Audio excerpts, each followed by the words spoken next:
आज लक्ष्मण शक्ति का पवित्र पावन प्रसंग आपके बीच रखेंगे, शांति से श्रवण करिएगा।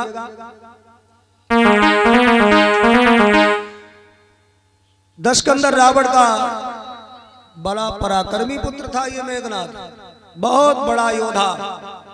और अपने पिता श्री लंकेश्वर दशानन से कहने लगा, मुझे आज्ञा दीजिए पिताजी, जाकर के रावण दल को खदेड़ दूंगा और जितने भी बानर आए हुए हैं सभी को तहस नहस कर दूंगा, कुछ को तो समुद्र में ही डुबो दूंगा, आप पर कोई आंच नहीं आएगी पिताश्री, मुझे आज्ञा दीजिए। रावण भी अट्ठास करके हंसा। बेटा इंद्रजीत, हमें तुमसे यही उम्मीद है, तुम जाओ और विजय हो जाओ, विजयी भव।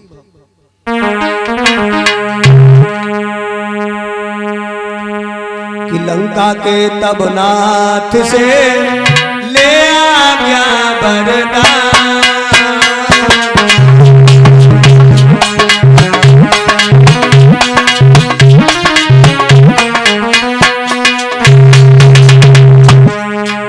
चला समर के वास्ते मेघनाद बलवान।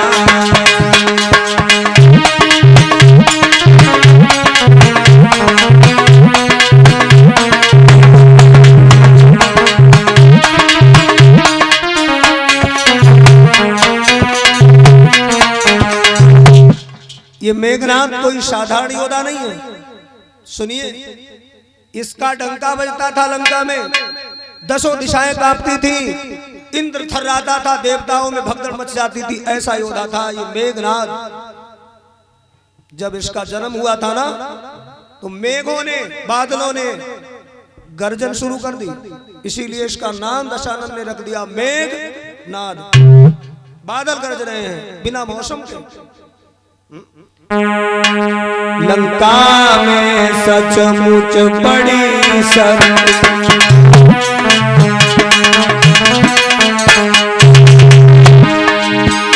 इस मेघनाद योद्धा की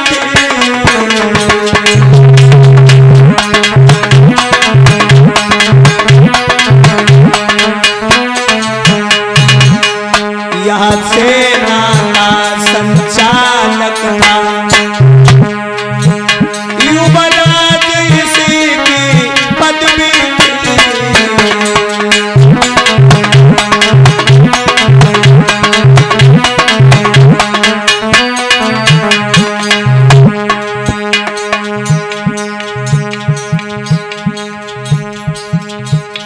जीता था इसने इंद्रलोक, कैलाता था, सब बेटों में प्यारा बेटा, रावण का सब दादा था।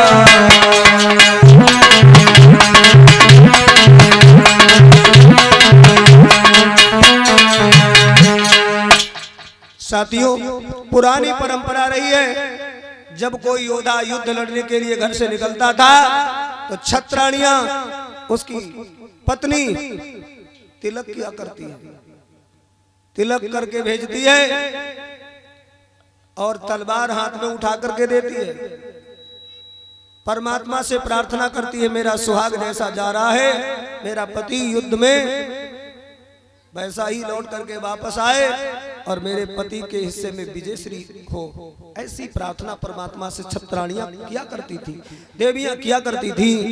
तो आज मेघनाद की पत्नी है जिसका नाम है सलोचना। सलोचना ने अपने पति को एक सुंदर सी पुष्प की माला बनाई, भगवान के चरणों में पहले प्रसाद के रूप में रख दी और वही उठा करके अपने पति को पहनाई और कहने लगी, जाओ स्वामी, आज आपकी विजय होगी। कि जिस समय नारी ने विदा किया,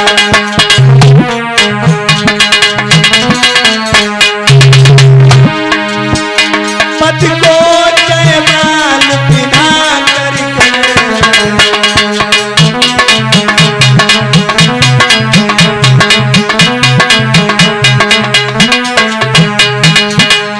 कहे उठी सती सत के बल पर, आओगे आज विजय पाके।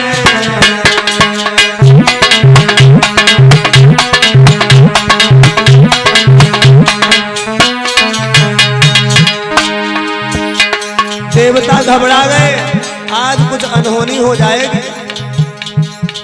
रामादल पर बहुत बड़ा संकट बन करके मेघनाथ छाएगा। सभी देवी देवता कहने लगे विधाता, हे विधना दया दृष्टि रखना, सन्मुख उत्पात दिखाता, सतवंती का सतवल लेकर घननाथ युद्ध में जाना।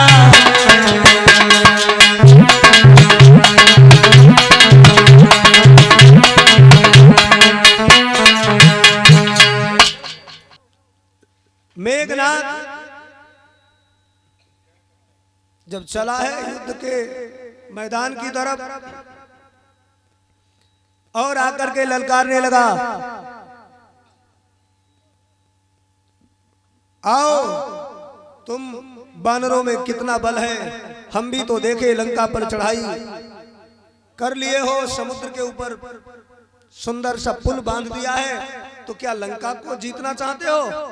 अभी नहीं जानते हो आप, मुझे मेघनाथ कहते हैं।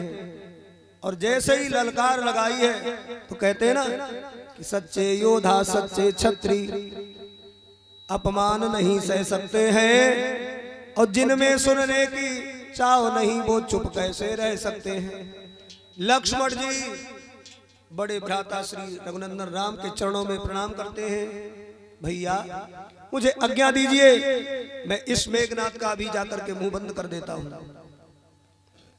भाइयों, राम ने कहा, लक्ष्मण भैया अगर कोई दुश्मन आकर के ऐसे ललकारता है तो उसका प्रत्युत्तर तो देना ही चाहिए, नहीं तो कायर समझेंगे। तो जाओ लक्ष्मण, मैं तुम्हें आज्ञा देता हूं। तो जटाजूट को बांध कर धनुष बाण ले हाथ, युद्ध स्थल को आ गए शीघ्र और बिलानाथ। जैसे ही लक्ष्मण, हनुमान और नल नील जामवंत ये कुछ योद्धा आए हैं मेघनाथ के सन्मुख, लक्ष्मण ने कहा, मेघनाथ ललकार रहे हो, आ गया हूं, मैं तुझसे युद्ध करूंगा। मेघनाथ लक्ष्मण को देख करके हंसने लगा। अरे बालक, अभी तो तेरी अवस्था बहुत कम है, बड़ा सुंदर शरीर का सुडैल स्वरूप है, क्यों अपनी जान गंवाना चाहता है, क्यों मरना चाहता है? मेघनाथ कहने लगा सन्मुख इन्हें निहार, ओहो बच्चे भी हुए रण को अब तैयार। अरे लक्ष्मण, तू ये नहीं जानता मुझे मेघनाथ कहते हैं? ये सूर्पनखा की नाक नहीं,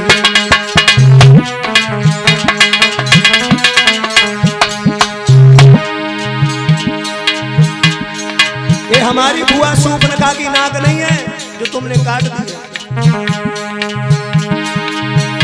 ये सूर्पनखा की नाक नहीं, पीछा न बाली बानर का है,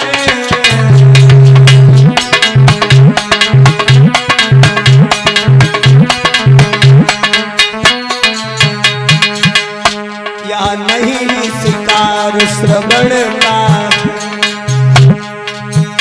लोहू लंके स्वर का है।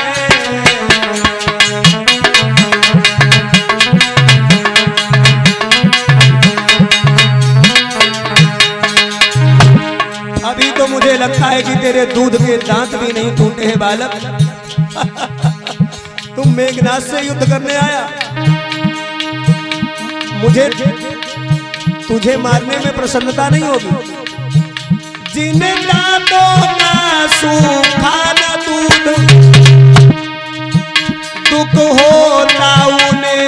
तोड़ने में, इसलिए लौट जाओ घर को।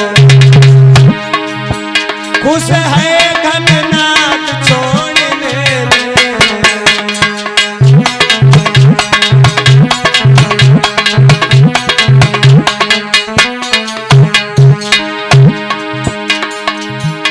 अन्यथा ताड़ का बदबाला अभिमान चूड़ हो जाएगा। हर दूषण त्रसरा के बदला प्रतिघात पूर्ण हो जाएगा।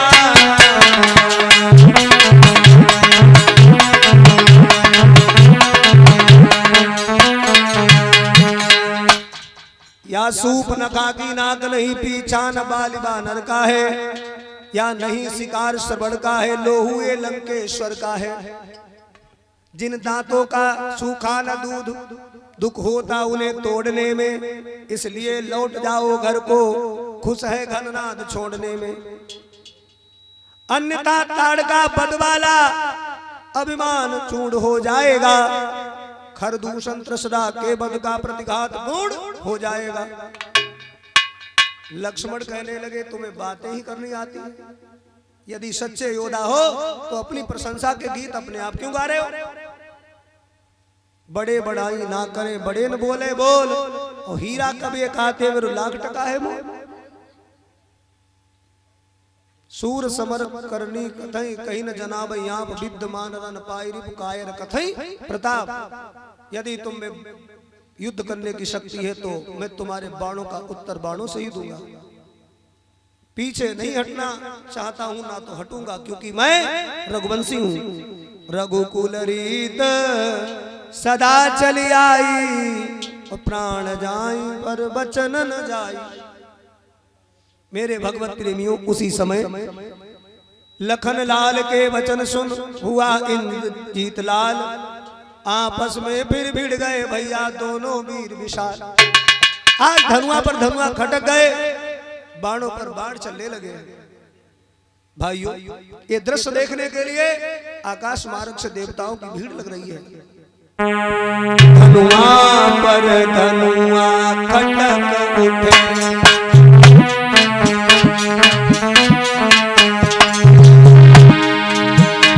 बाणों पर बाण ये बोल उठे।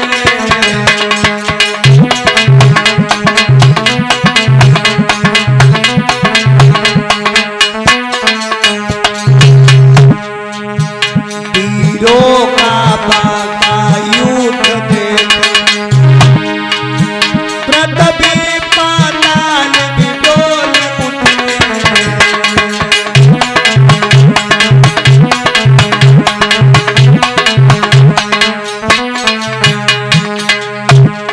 इधर से जब मेघनाथ अग्नि बाण छोड़ता है तो लक्ष्मण भैया उधर से मेघ बाण छोड़ देते हैं, बरसात होने लगती है।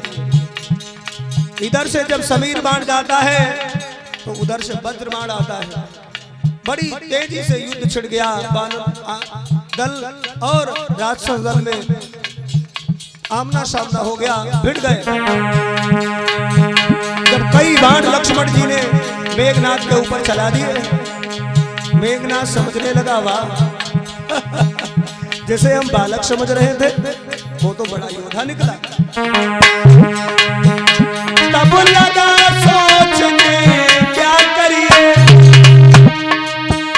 ये तो सामान प्रलय का। लक्ष्मण साधारण मनुज नहीं, सचमुच अवतार विजय का।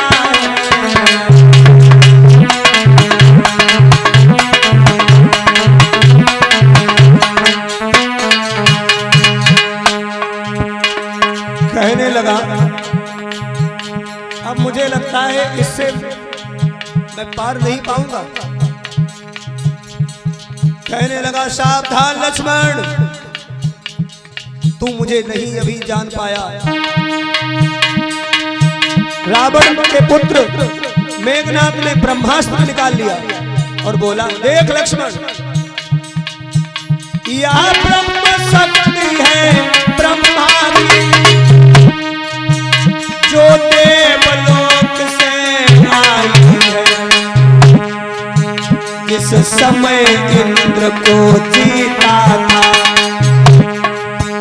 उस समय हाथ में पाई है।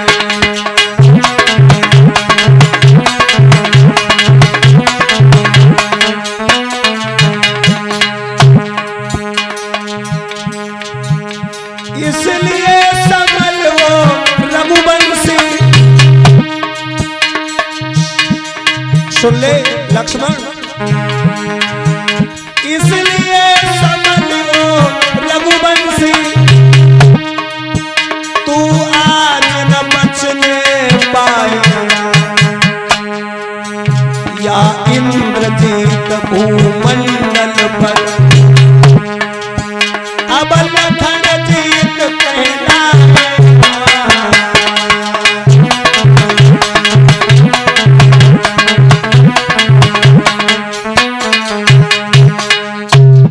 मेघनाथ कहने लगा, या ब्रह्म शक्ति है ब्रह्मा की, जो देवलोक से आई है। जिस समय इंद्र को जीता था, उस समय हाथ में आई है।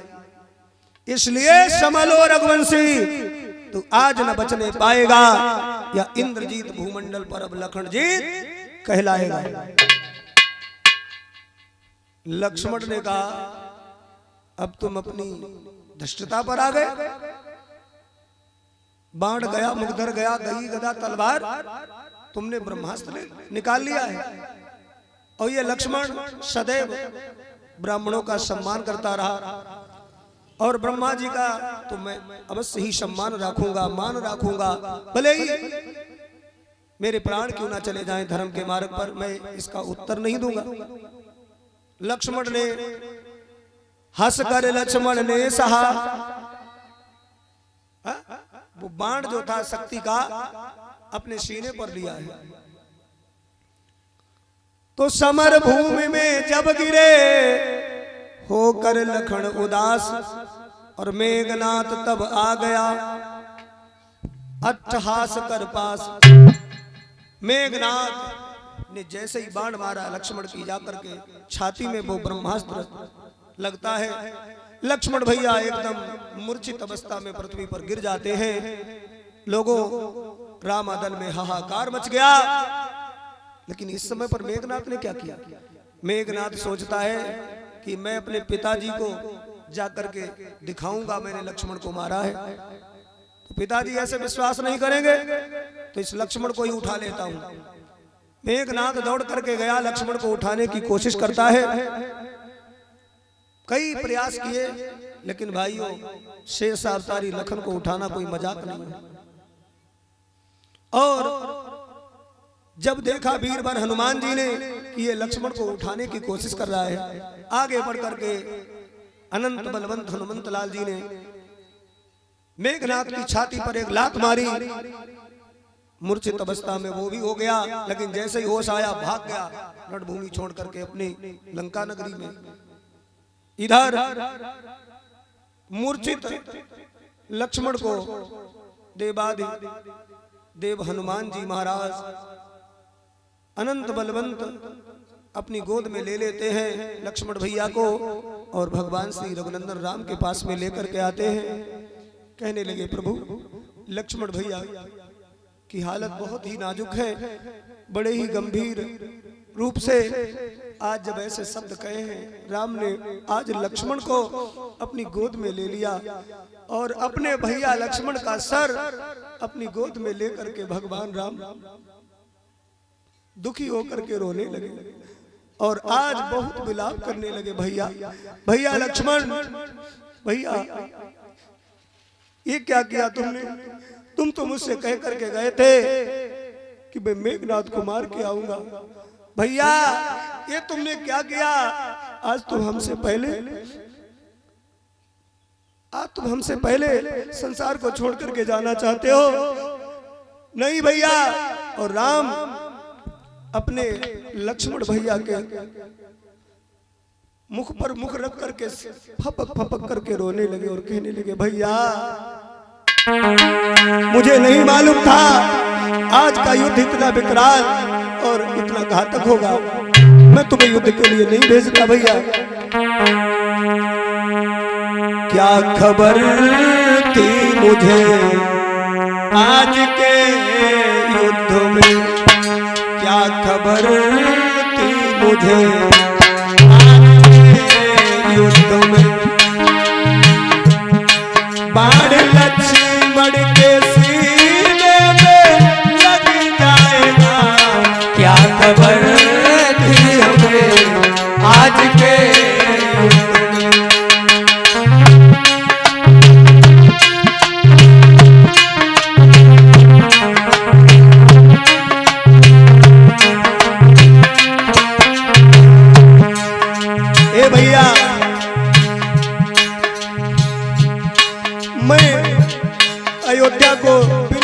कैसे जाऊंगा, क्योंकि तुमने मेरा पग पग पर साथ निभाया और आज साथ छोड़ के जा रहे हो उनसे पहले।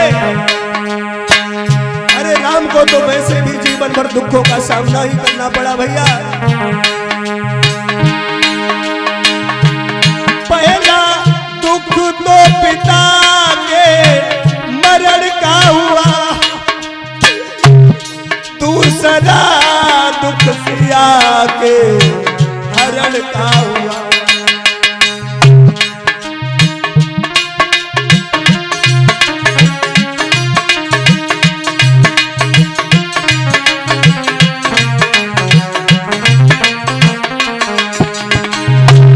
पहला दुख तो पिता के मरण का हुआ, दूसरा सिया के हरण का हुआ।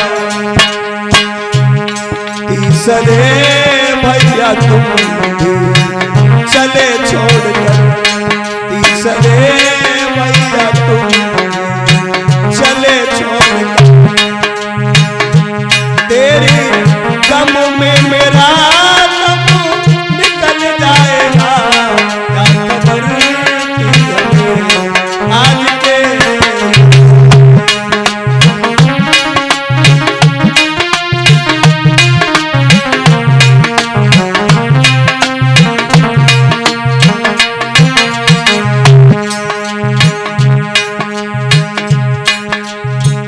भाई भाई में कितनी भी अनबन रहती हो, लेकिन एक भाई के ऊपर जब संकट आता है तो दूसरे भैया की भुजा फड़कने लगती है और वो रोक नहीं पाता अपने आप को और भैया की मदद के लिए दौड़ पड़ता है।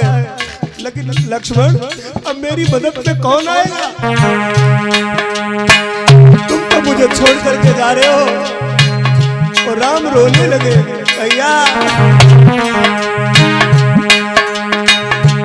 भाई भाई का कब होता भाई बड़ा, ये विधाता बने घातक बना।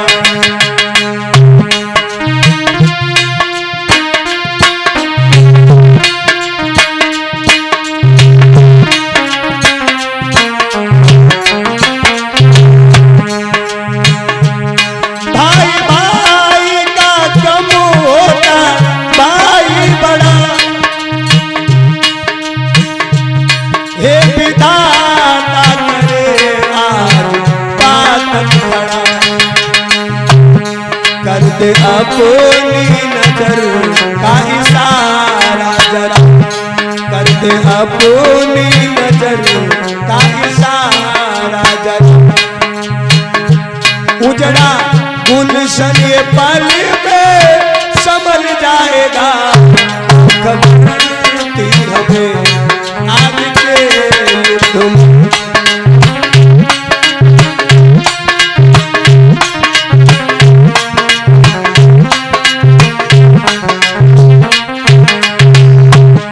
ए भैया,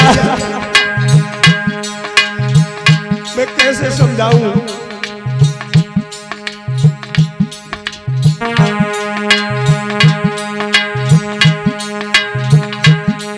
कैसे अपने आप को संभालूं भैया।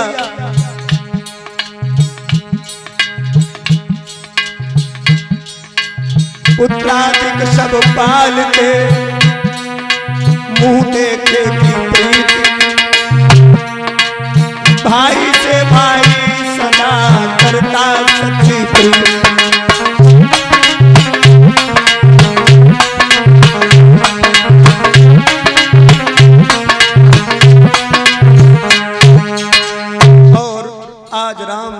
कुछ जामवंत अंगद नलील जो वहां पर बैठे हुए हैं विभीषण समझाते हैं, प्रभु प्रभु धैर्य मत खोइए, ये दुख का समय ऐसा ही नहीं बना रहेगा।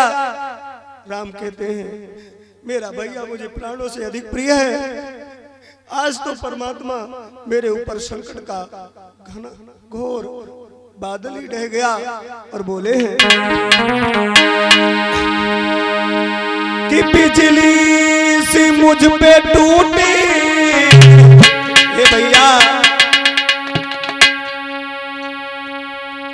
और कांपा मेरा हिया है,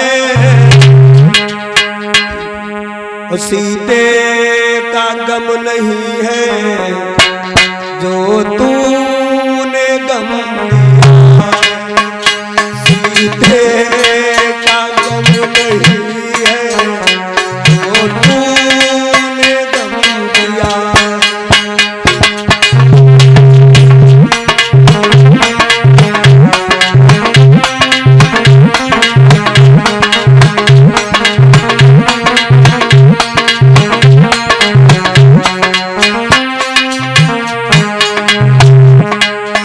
भैया पहले तो मेरे भैया बिछड़ी थी मुझसे सीता, तुमने भी साथ छोड़ा मेरा हो गया।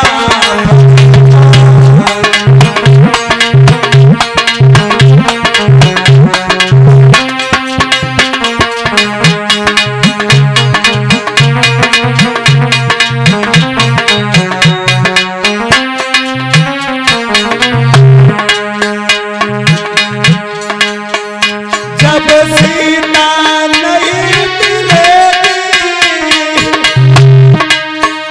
तो राम कहाँ होगा, सीते का गम नहीं है जो तूने गम दिया है।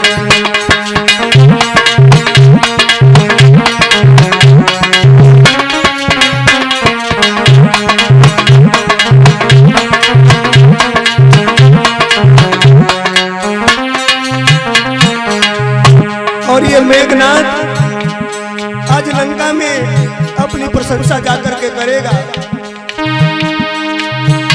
लंका में जा कहेगा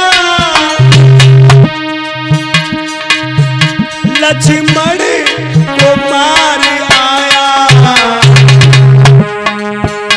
रावण के सर से उतरा आज साया।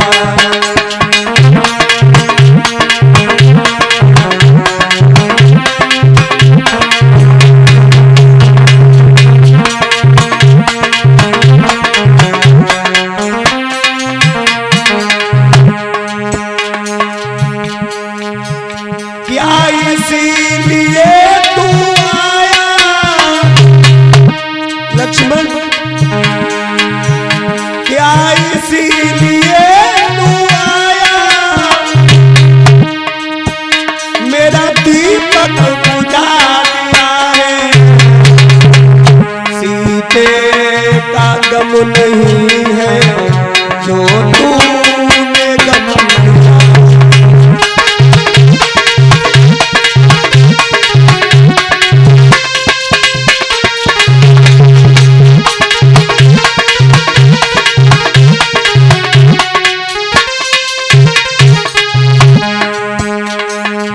भैया जब मैं लौट करके जाऊंगा अयोध्या तो मेरी मैया कौशल्या मुझसे मिलने आएंगी और कहेंगी राम तू अकेला क्यों आया, मेरा लक्ष्मण कहाँ है, मेरा लक्ष्मण कहाँ है, कहाँ छोड़ आया। तुम्हें जवाब क्या दूंगा। माता सुमित्रा पूछेगी मेरा बेटा कहाँ है। राम इसी दुख में बड़े दुखी हो रहे हैं, रो रहे हैं। पूछेगी तेरी मैया क्या जवाब दूंगा भैया, अब दूरी है किनारा अधवर में डूबी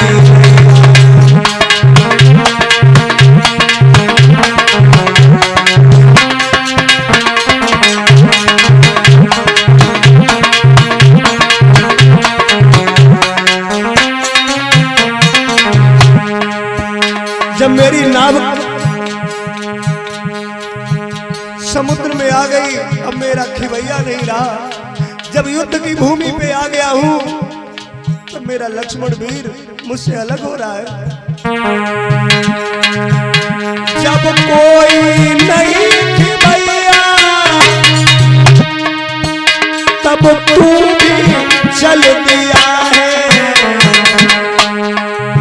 सीते का गम नहीं है तूने गम दिया।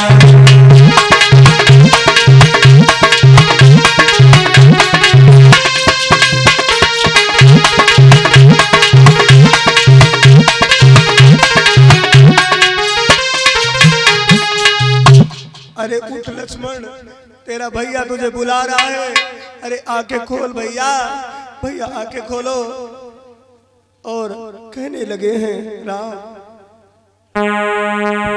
जो जनते हूँ बंधु बिछो,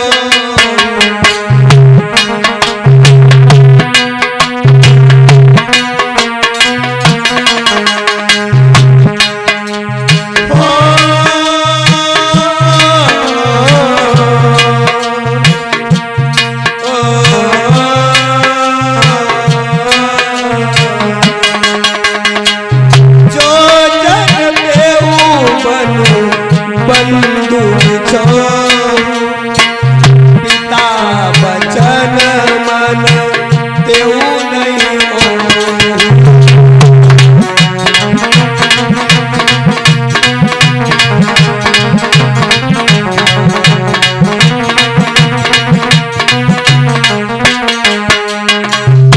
जो जन तेऊ बन बंधु बिछो और पिता बचन मन तेऊ नहीं ओहू। साथियों प्रमाण मिलता है कि मेघनाथ बड़ा मायावी था।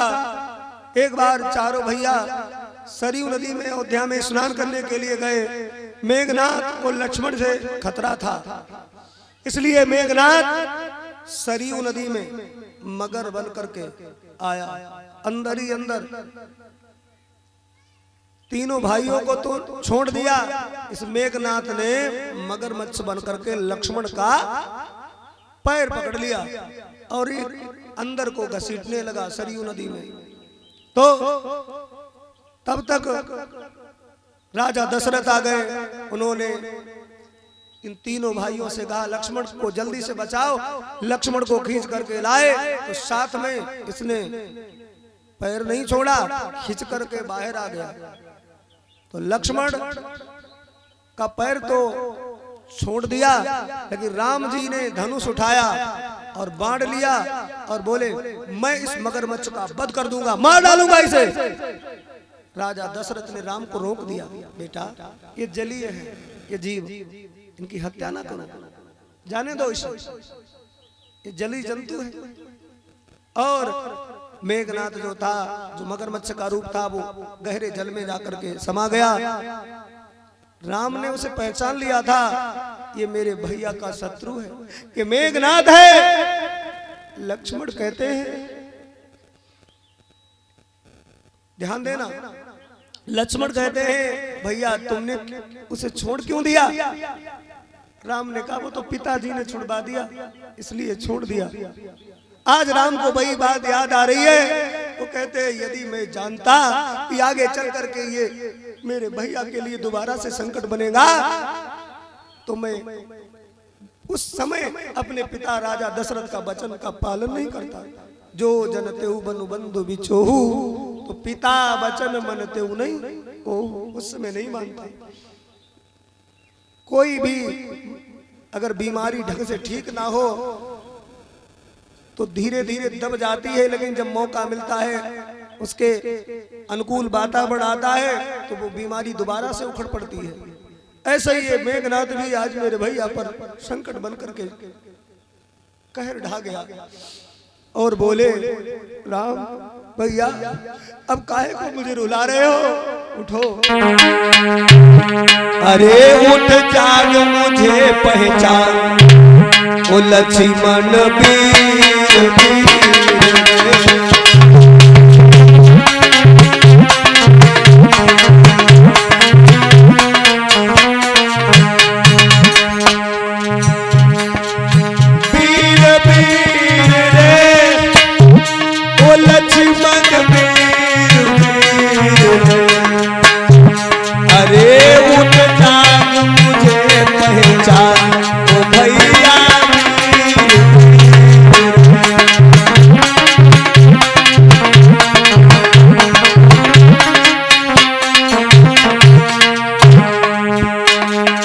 जब से पद में मेरे संग आया, तूने भारी कष्ट उठाया।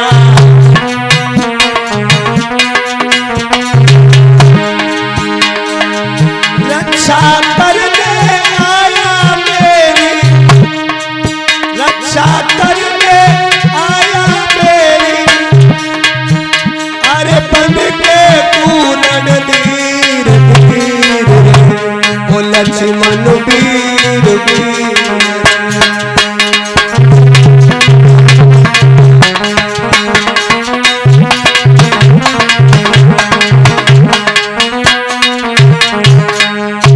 भाइयों सभी वहां पर भालू बानर इत्यादि सभी बैठे थे।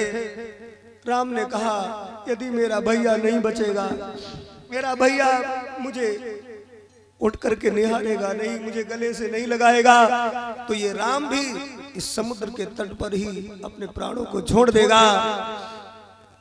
तो जितने वहां वानर वीर बैठे हुए थे अपने माथे को पीटने लगे और रोने लगे। ये कैसा हमारा भाग्य जो मेरे प्रभु संकट में पड़े हैं, हम कुछ मदद नहीं कर पा रहे हैं।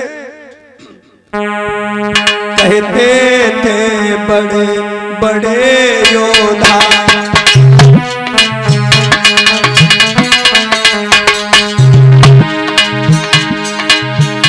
हे विधना क्या उत्पात हुआ।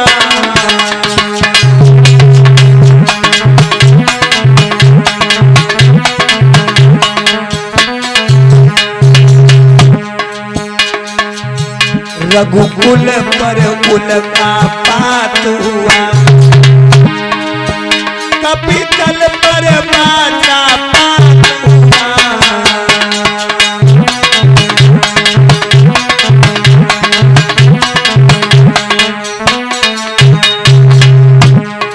संसार में बड़ी बदनामी होगी हम वानरों की।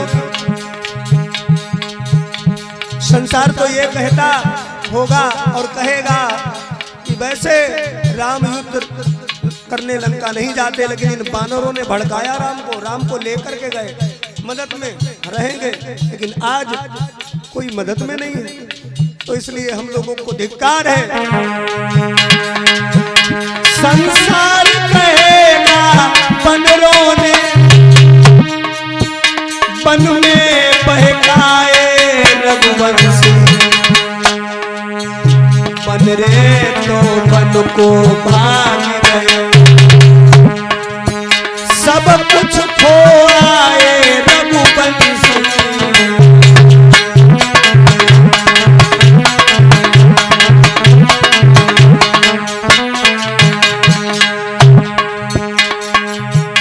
धिक्कार हमारी भुजाओं को जो नाम धराए अपना। अच्छा हो डूबे सागर में, अस्तित्व मिटाए अपना।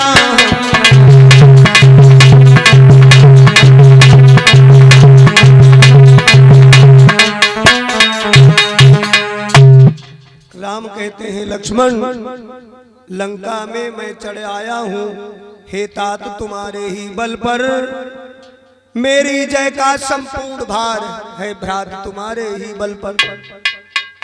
करता है नाम और कोई पर नाम किसी का होता है, जलता तो रोगन कपड़ा है, कहते हैं दीपक जलता है। और भाइयों राम इस प्रकार से बहुत विलाप कर रहे हैं, रो रहे हैं। सुत बित नारी भवन परिवारा, होई जाई जग बारही बारा। अस विचार जिए जागव ताता, मिलई न जगत सहोदर भ्राता।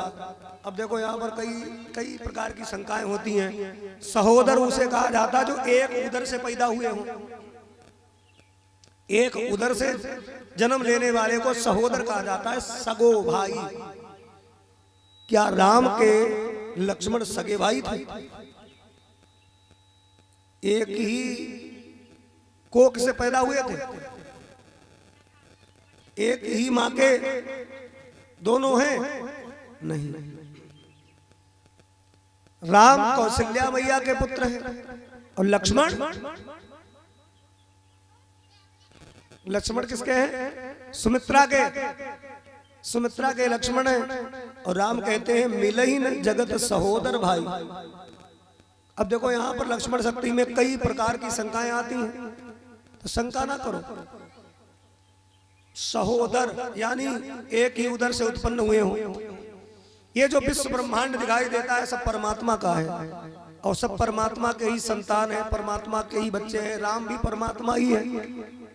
तो जो इनके प्रति भक्ति भाव से जीवन जीता है उसको ये अपना ही मानते हैं। दूसरी बात यहाँ पर लिखा है कि निज जननी के एक कुमारा, तात तासु तुम प्राण आधारा। दोबारा चौपाई में कहते हैं कि हम भी अपनी मैया के अकेले हैं और तुम भी निज जननी के एक कुमारा, तुम भी अपनी माता के अकेले। अब लक्ष्मण जी अकेले एक ही भाई है क्या? लक्ष्मण जी के दूसरे भी भाई हैं जिनका नाम है शत्रुघ्न। लेकिन यहाँ क्या लिखा? तो ये शंकाएं ना करो। यहाँ पर लिखा है प्रभु प्रलाप सुनिकान, विकल भय बानर निकर। एक होता है बिलाप, बिलाप उसे कहते हैं जिसमें व्यक्ति होश में रहे, और एक होता है प्रलाप। तो प्रलाप जब होता है तो उसमें शुद्ध बुद्ध खो जाता है। तो राम की स्थिति प्रलाप की है। बिलाप तो है ही लेकिन प्रलाप भी है। तब रोते हुए राम को देख करके उसी समय साथियों भविष्ण आ गए और भविष्ण ने कहा बहुत अधिक रुदन करने से कोई लाभ नहीं होगा। हे वानर साथियों, कहा भविष्ण ने तभी रोको हाहाकार, अंत समय तक चतुर जन करते हैं उपचार। व्यक्ति अपनी पूरी कोशिश कर लेता है, अंतिम समय तक मेहनत में, दवाई लाने में, सेवा करने में कोई कसर नहीं छोड़ता। तो रोकना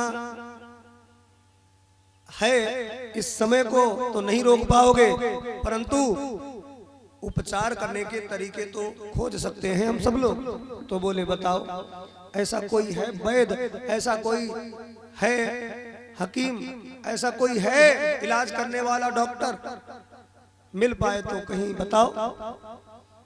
तो भविष्ण ने कहा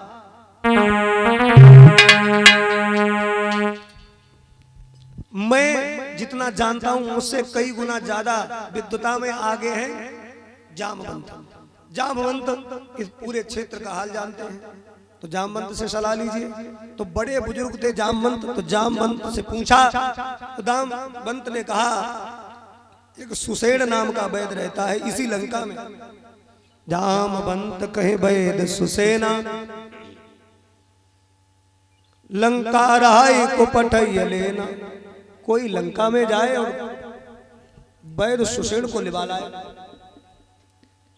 तो कौन जाएगा लंका में उन शत्रुओं के बीच में। धीरे धीरे शाम हो गई और रात्रि हो गई। अब रात्रि में वैद्य सुसेन कहाँ मिलेंगे, कैसे मिलेंगे, कहाँ जाएं, कौन पता लगाए रहते कहाँ हैं। तो हनुमान जी अग्रगण्य ज्ञानी है, वही आगे बढ़े। छोटा सा रूप बनाया, लघु रूप धरी लघु रूप गयऊ हनुमंता, आने भवन समेत तुरंता। हनुमान जी गए, ढूंढते ढूंढते ढूंढते ढूंढते पता लग गया कि इस घर के अंदर वैद्य सुसेन रहते हैं। तो हनुमान जी ने पूरा उनका घर, जिस भवन में वो रहते हैं, पूरा भवन ही उठा लिया और ला करके रामादल में रख दिया। तो भीषण ने कहा चुपके से इन्हें जगा लाते, पूरा भवन लाने की क्या जरूरत। हनुमान जी ने कहा हम इन्हें जगाते, लंका में शोर हो जाता, सैनिक जग जाते, हम तो बच के निकले आते, लेकिन ये वैद्य सुसेन मेरे साथ नहीं आ पाते, ये बंदी बना लिए जाते। दूसरी बात, यदि मैं इनसे कहता चलो तब ये तैयार नहीं होते, तो फिर झगड़ा होता। दूसरी बात, अगर इनको हम जबरदस्ती कंधे पर बिठा लाते और राम आपके पास कर देता मैं इनको, तो बाद में ये बहाना बना देते, कहते वो उपचार तो हम कर देंगे, इलाज तो हम कर देंगे, लेकिन दवाई गोली सबका रह रही है। अब दोबारा से जाएंगे, रावण आने नहीं देगा। तो हनुमान जी ने सोचा पूरा भवन ही ले चलो। अच्छा सुनो, अगर भवन हम लेके आए तो कुछ गलत नहीं किया। रावण इनके भवन को ढूंढ करके इनके घर में ताला लगवा देता, निकलने इनको नहीं देता, नाकाबंदी करवा देता। लेकिन अब हम इनको घर ही पूरा उठाई लाए, अब रावण ढूंढे ही नहीं। जब घर ना मिली तो जी कहां मिली। दूसरी बात, अब कुंडी बजाओ, दरवाजा खटखटाओ। तो दरवाजा खटखटायो तो जगह कहां लगे, आज रात ही रात में कौन जगाए रहो। जैसे किवाड़ खोले तो देखे हुआ हनुमान, जामवंत, नलनील, भीषण, अंगद, राम जी लक्ष्मण भैया को लिए बड़े उदास बैठे हैं। अच्छा, तो सुसेन वैद्य ने ये नहीं जाना कि हम आए हैं, भाई जा समझे थे लोग दवाई लेना आए। रात में इन्हें दवा की जरूरत पड़ी, सोचे आए हैं, रोए रहे बेचारे सब। लेकिन जैसे गेट से बाहर निकले तो उन्होंने निगाह डाली कि जय नहीं आए, हम ही आए, लेकिन हमें लाओ कौन। हनुमान जी बोले मैं लाया। क्षमा करो, आप आ गए हो, अब थोड़ा आगे बढ़ करके भैया लक्ष्मण को देखो, अगर आप बचा सकते हो तो बताओ, कोई उपचार करो। तो वैद्य सुसेन ने कहा मैं आपकी मदद नहीं कर सकता, क्योंकि तुम जानते नहीं हो मैं लंका में रहता हूं। लंका का राजा रावण मेरा स्वामी है, मेरी रोजी रोटी रावण के यहाँ से चलती है, मैं उन्हीं का पर्सनल डॉक्टर हूं। और यदि उनके दुश्मन को ठीक करे तो ये मेरे देश के साथ गद्दारी होगी। नहीं, मैं तुम्हारी मदद नहीं कर सकता। कि मैं वैद्य दशानन के घर का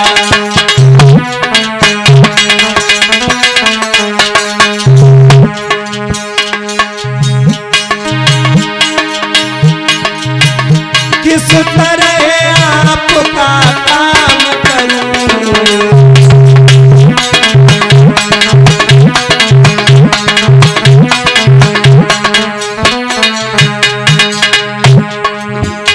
अनुचित होगा यदि बैरी को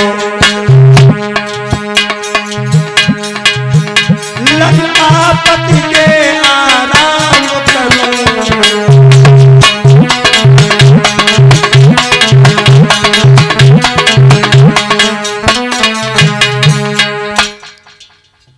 मैं वैद दशानन के घर का किस तरह आपका काम करूं। अनुचित होगा यदि बैरी को लंकापति के आराम करूं।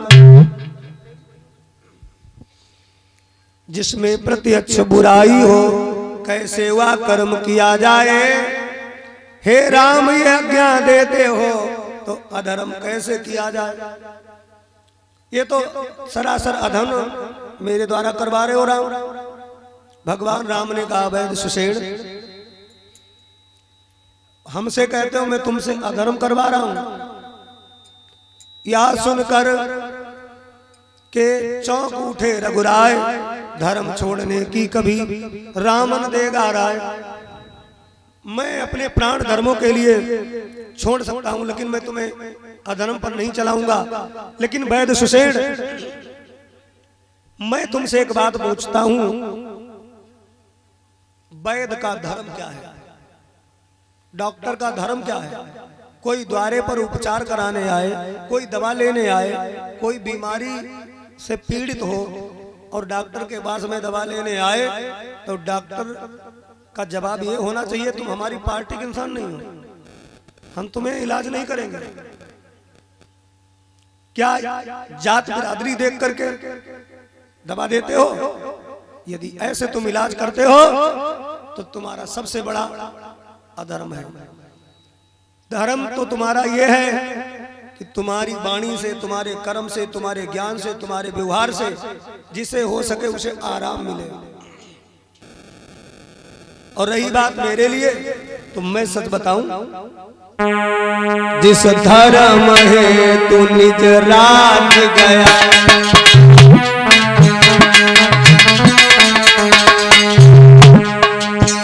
सिर पीत देव का मरण हुआ।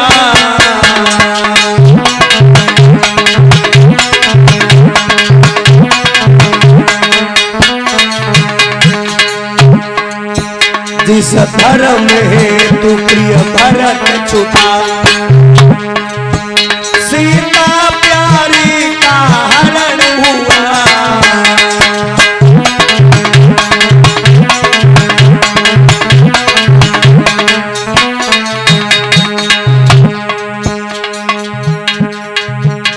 उस सत्य धर्म पर लक्ष्मण भी यदि मरता है तो मर जाए। आबाद यही होगी अपनी। ये धर्म नहीं जाने पाए।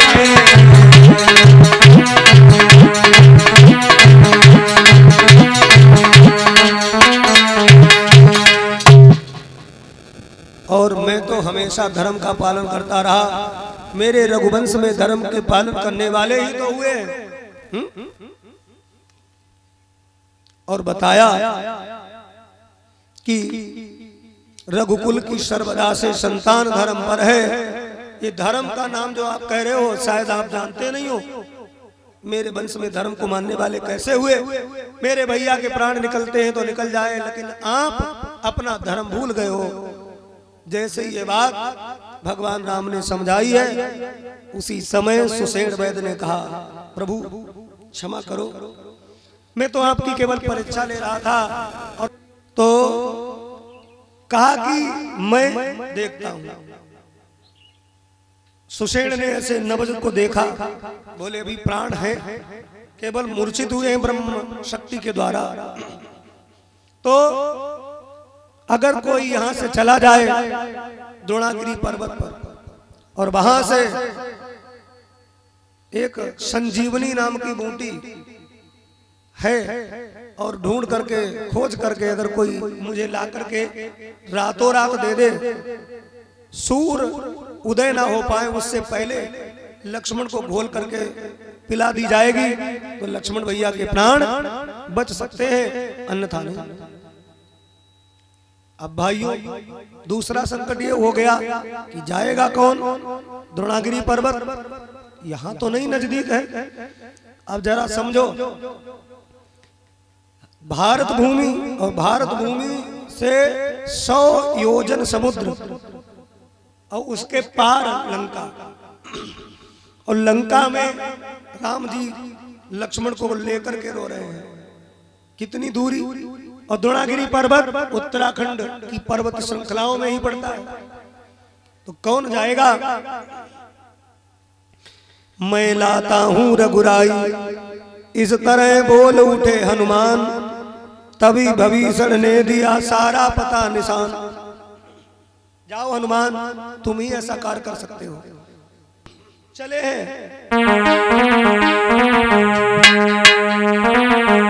चलते चलते महाराज रात्रि में ही पवन पुत्र हनुमान क्या देखते हैं? एक महात्मा बैठा कुछ भजन कर रहा है और राम राम गा रहा है। ये कौन है? ये महात्मा का भेष बनाए, तुलसी की माला भी पहने, तापक हुआ चंदन भी पोते, आश्रम भी बढ़िया बना है, ये राम का गुणगान भी गा रहा है, लेकिन ये संत नहीं है। ये रावण का भेजा हुआ ही काल नेमी है, काल नेमी ये भजन कर रहा है। अच्छा, राम कथा जहां कहीं होती है तो हनुमान जी तो राम कथा के बड़े रसिक प्रेमी रसिया है, तो हनुमान जी ने सोचा राम कथा की निंदा नहीं करनी है, राम कथा का अपमान ना हो जाए हमारे द्वारा, चलो थोड़ी देर देख लेते, हाजिरी लगा देते, कथा हो रही है। तो राम चर्चा जहां होती है हनुमान जी जाते जरूर है। हनुमान जी नीचे उतर आए और सुनने लगे कथा। अच्छा, जो कथावाचक होता है उसे कथा सुनाने का अभ्यास होता है, और जो कालनेमी होते हैं भेष कैसे बनाए ले, लेकिन कथा को तो ज्ञान है ही ना है, भक्ति भावना तो अंदर से है ही ना है, तो कथा को पता ही ना कैसे शुरू करें कथा। अच्छा, जब कथा शुरू की जाती है तो गणेश वंदना होती है, मंगलाचरण होता है, फिर बालकांड होता है, उसके बाद अयोध्या कांड, फिर आरण्य कांड, किष्किंधा कांड, सुंदर कांड, उसके बाद आता है लंका कांड। लेकिन जो काल नेमी कथावाचक जय ना ज्ञान कथा कहाँ शुरू करें, इसने सीधे लंका कांड शुरू करो, लंका कांड सुनाने लगा और बोला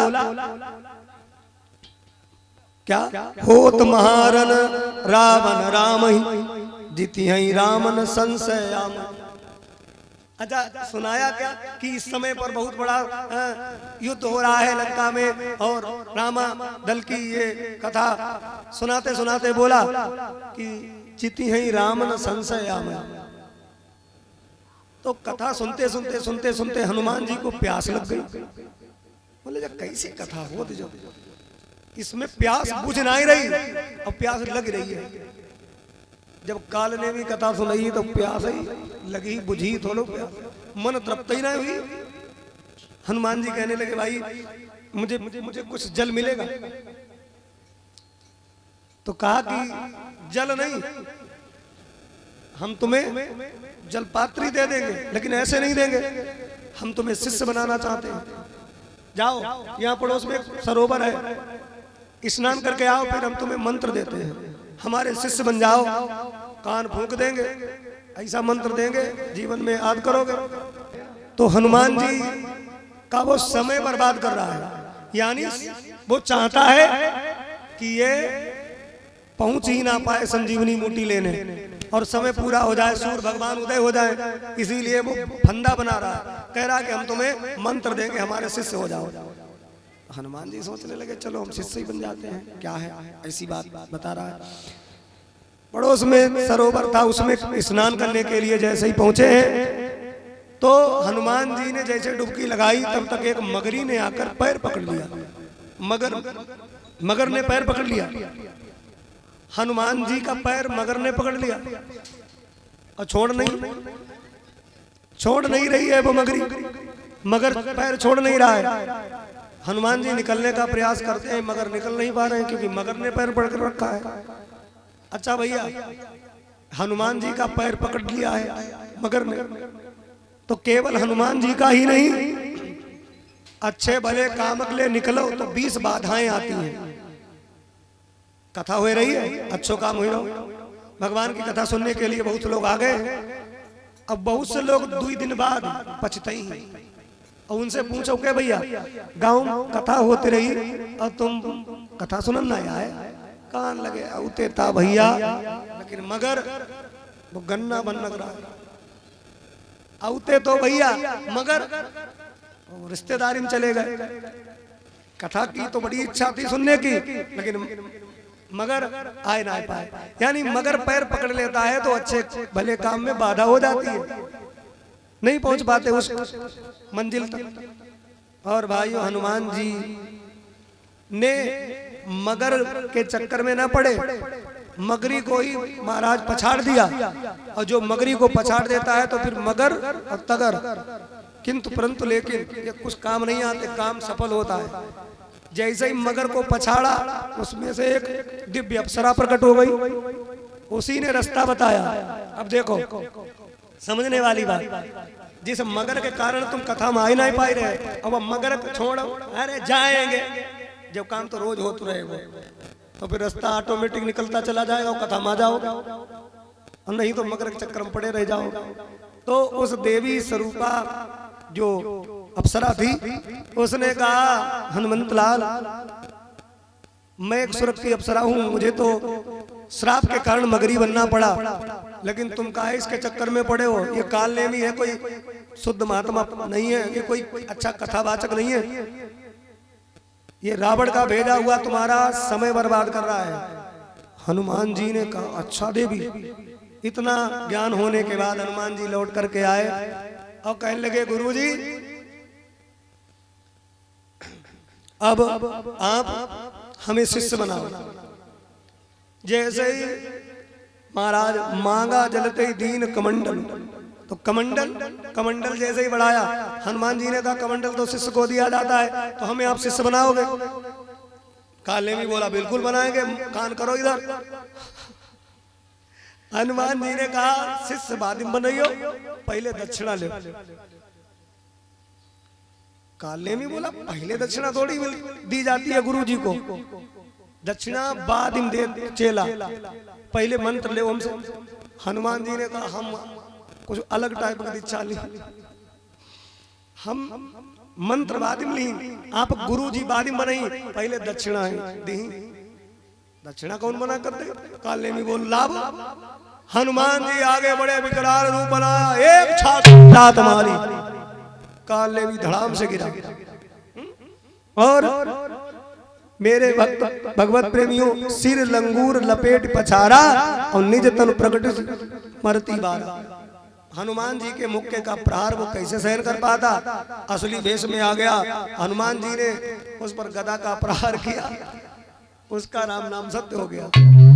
हनुमान जी आगे बढ़े, जाकर के पहुंचे द्रोणागिरी पर्वत। जैसे ही पहुंचे, यहाँ रावण ने एक और माया रचाई। उस द्रोणागिरी पर्वत पर अनेक जो संजीवनी बूटियों का जैसा स्वरूप था, उसने उस सभी बूटियों को, सभी पत्तों को, सभी को इतना चमकदार कर दिया कि हनुमान जी को भ्रम हो जाए, ये ढूंढ ही ना पाए। देखा शैल न औषधि चीना, सहसा कपि उपारि गिरिली।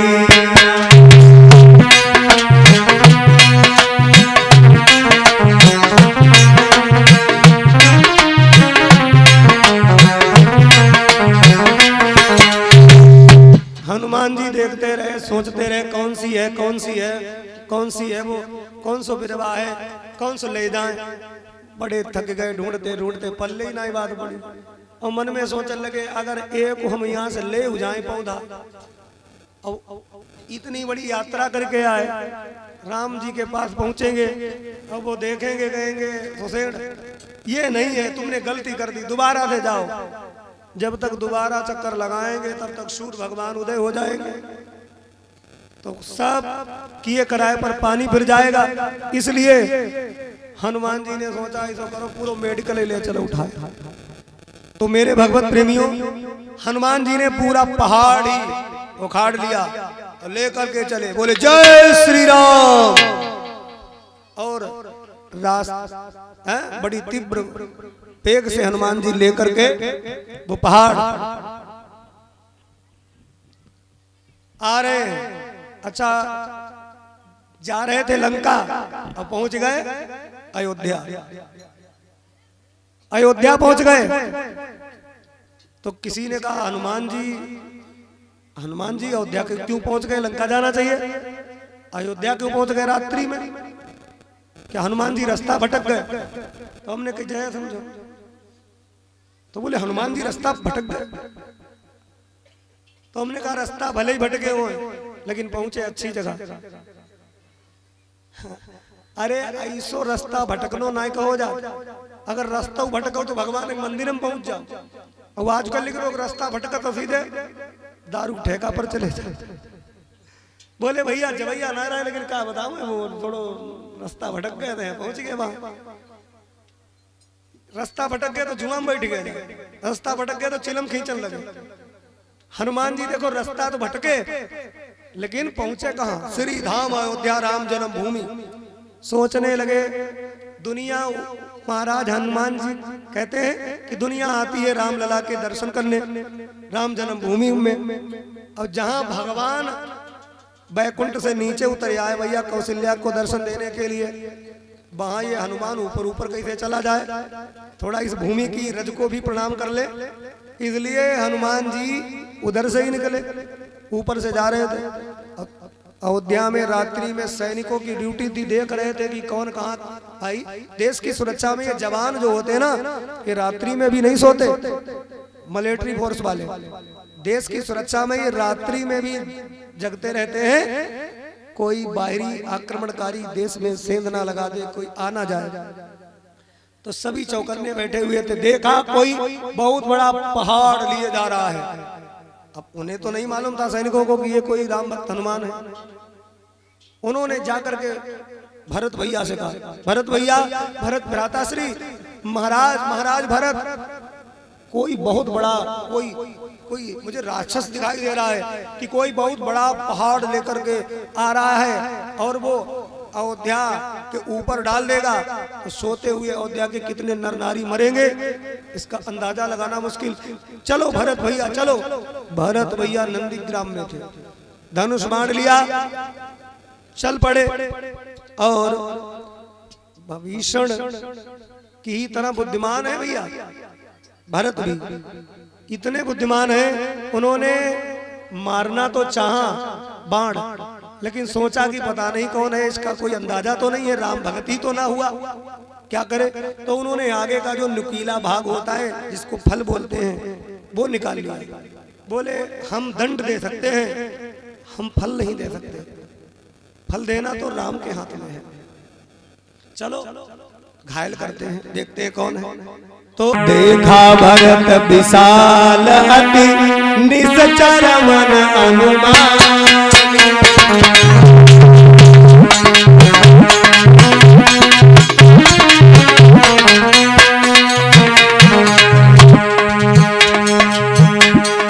बिनु परसाय कनारे चाप सबन लगता।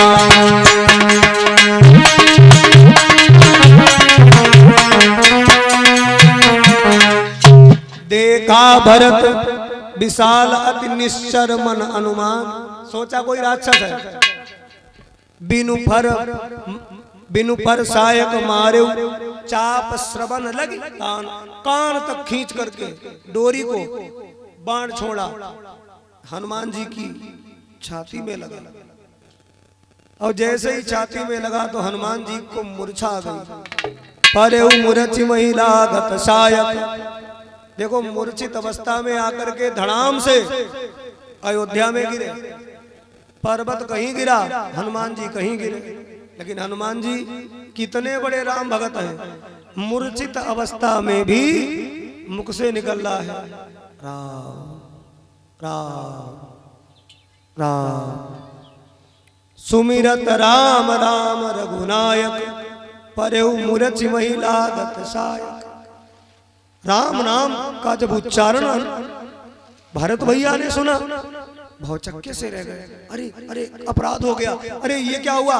मुझे लगता है ये कोई निशाचर नहीं है, ये कोई राक्षस नहीं है, ये कोई भगत है, ये मेरे प्रभु राम का नाम ले रहा है। दौड़ पड़े भरत भैया।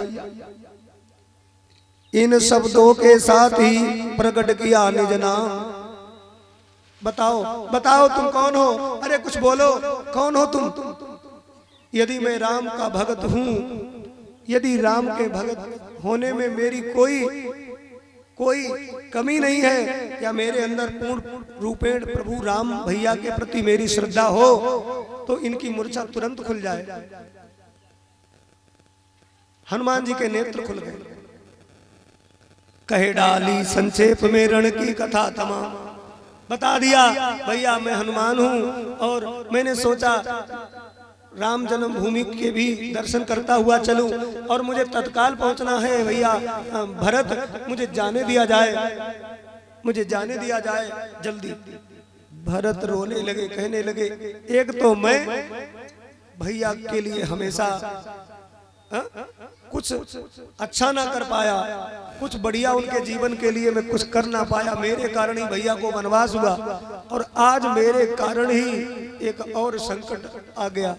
वीर बजरंगी मेरे द्वारा मूर्छित हुए, मेरे भैया वहां संकट में पड़े, ये क्या हुआ?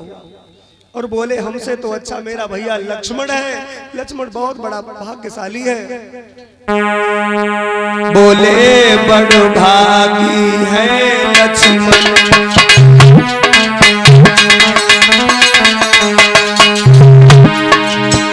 जो रहता है प्रभु चरणों में।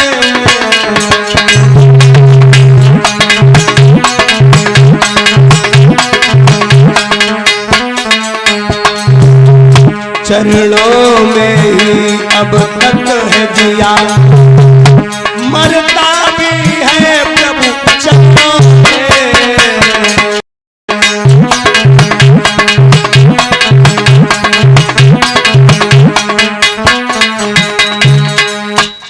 बोले बड़ भागी है लक्ष्मण जो रहता है उन चरणों में, चरणों में ही अब तक जिंदा, और मरता है तो प्रभु चरणों में।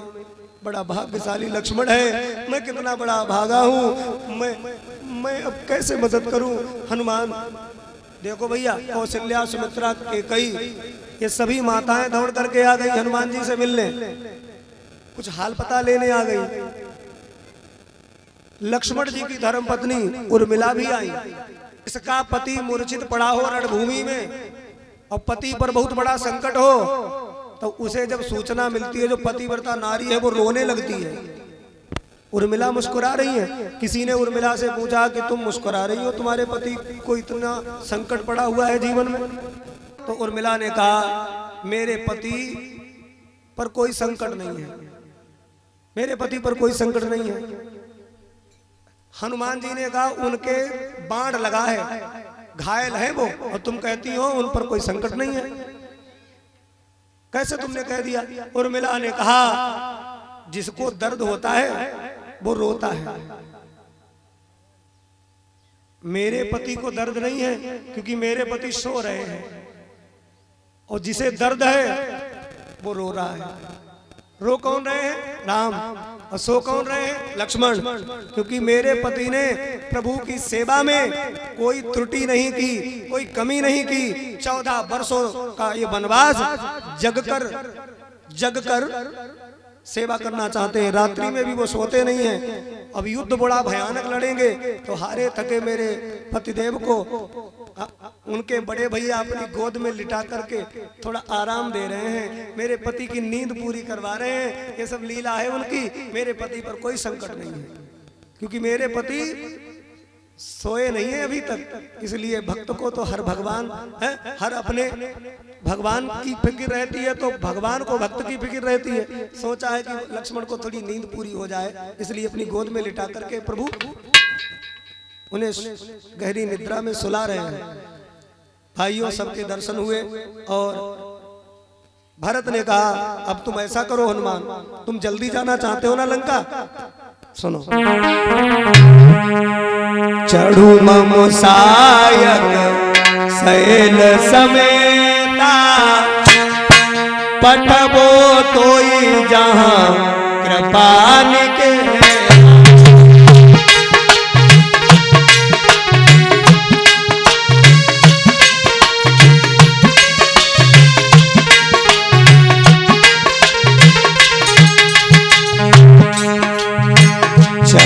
मम सायक सैल समेता, पठबो तोई जहां कृपा निकेता।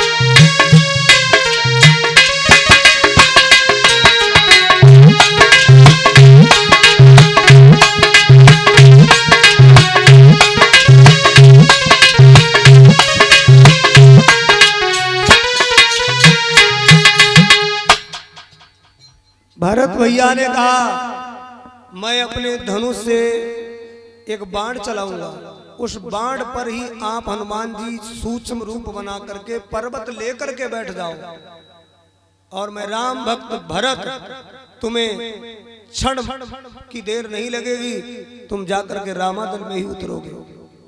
चढ़ू मम सायक सैल समेता, पठबो तोई जहां कृपा निकेता। तो हनुमान जी ने कहा, क्षमा करो भरत भैया, हम तुम्हारी सहायता नहीं ले सकते। क्यों नहीं ले सकते? अब देखो, यहाँ पर कोई व्यंग्यात्मक इस बात को मत लेना। एक सज्जन हमसे कहीं गए कथा करने, वो पूछ रहे थे, हनुमान जी ने कहा, तुम्हारी अम्मा न करो बहू और तुमने करो जऊ, अब हम क्या करें? हम तुम्हारी सहायता ले। तो भरत ने कहा, सहायता ले लो, क्या है, तुम बैठो वहीं पर, हम तुम्हें पहुंचाए दे वहीं पर, लंका पहुंचा दे, बाण पर बैठो। ध्यान देना, ये कहावत है, ये एक महात्मा ने हमसे पूछ दी, हमने कहा तुमको भी बता दे, कभी कोई वैसे पूछे तो बता देना। तो ध्यान देना, हनुमान जी ने कहा, मुझे आपकी इस बाण की सहायता नहीं चाहिए, मैं स्वतः ही जाऊंगा। देखना चाहते हो, माता भगवती सीता देवी ने मुझे कितना बड़ा आशीर्वाद दिया। अष्ट सिद्धि नवनिधि के दाता, असबर दीन जानकी माता, और संकट टलते हैं हमारा नाम कोई लेता है, तो ये माता की कृपा है मुझ पर। और हनुमान जी ने कनक भूधराकार शरीर बनाया, पर्वत उठाया, और हनुमान जी ने कहा, जय श्री राम। हनुमान जी उड़ते हुए जब चले तो थोड़ी थोड़ी लालिमा जैसी कुछ दिखाई देने लगी पूर्व दिशा में। हनुमान जी ने डांटा, ए शूर भगवान, तुम जानते नहीं हो हनुमत कितना मतवाला है। बचपन में तुम्हें हमने फल समझ करके मुख में रख लिया था। सभी देवी देवताओं ने आकर के प्रार्थना की, इंद्र ने तो वज्र ही चला दिया मेरी हनु पर, हनुमान ने ठुड्डी, हनु पर वज्र का प्रहार किया, तो मेरी ठोड़ी में तो कछू ना है वो, लेकिन उनको वज्र टूट गया। तब जाए के प्रार्थना जब की तो मैंने मुख खोला, और हनुमान कहते हैं, मैंने तुम्हें तब खोल दिया, लेकिन इस बार यदि तुमने अपनी मनमानी की और लक्ष्मण भैया जीवित नहीं बचे और तुम सूर्य उदय हो गए, तो इस बार तुम्हें पचा ही जाएंगे। तो डर के मारे सूर्य भगवान भी निकले ही ना, बड़ी घनघोर रात कर दी। और हनुमान जी भाइयों चलते हुए रामादल में पहुंच जाते हैं। अरे सचमुच इतने में वहां आ पहुंचे कपिनाथ रामा,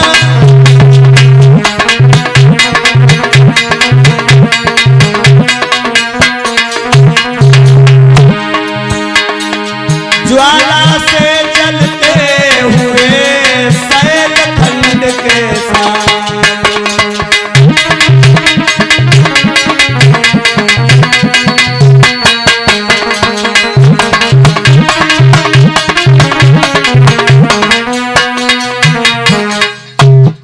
ही हनुमान जी रामादल में पहुंचे पर्वत लेकर के। वैद्य सुषेण बड़े ही प्रसन्न हुए, हनुमान जी तुम समय से आ गए। हाँ हाँ जल्दी से पहचानो कौन सी है वो बूटी संजीवनी। सुषेण वैद्य ने जाकर के खोज लिया और उसको महाराज खूब बढ़िया सो घोट करके रस निकालो है और लक्ष्मण भैया के मुख में आज वो औषधि जब पिलाई है, जैसे ही औषधि गई भाइयों कमाल हो गया और उस दवाई से लक्ष्मण जी के नेत्र खुल जाते हैं। और जैसे ही नेत्र खुले हैं एकदम उठ करके बैठ गए।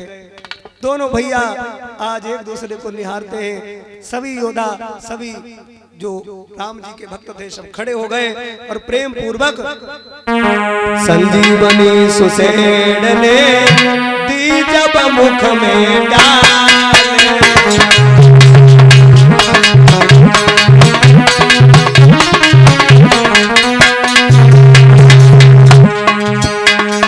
राम राम ले करे उठे लखन लाल तत्काल।